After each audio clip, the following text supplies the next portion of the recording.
नमस्कार विद्यार्थी मित्रांनो, आज आपण सन्ड्री डेटर्सवरील ॲडजस्टमेंट्स पाहणार आहोत। तत्पूर्वी आपल्याला सन्ड्री डेटर्स काय आहेत हे समजून घ्यावं लागेल।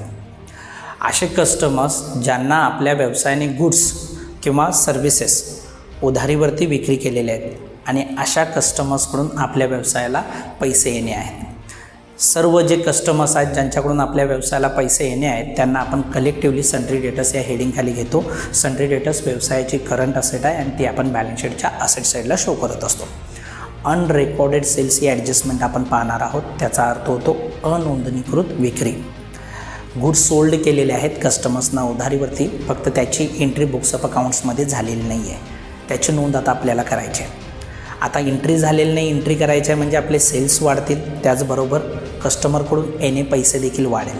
त्यामुळे याचा इफेक्ट फायनल अकाउंटमध्ये कशा स्वरूपात करणार आहोत आपण, ट्रेडिंग अकाउंटच्या क्रेडिट साईडला सेल्समध्ये अनरेकॉर्डेड सेल्स ॲड करायचे आहेत आणि दुसरा इफेक्ट बॅलन्स शीटच्या असेट साईडला सन्ड्री डेटर्समध्ये अनरेकॉर्डेड सेल्स आपल्याला काय करायचे आहेत, ॲड करायचे आहेत। दोन्हीकडेही आपण इफेक्ट काय करणार आहोत, ॲडच करणार आहोत। Thank you very much.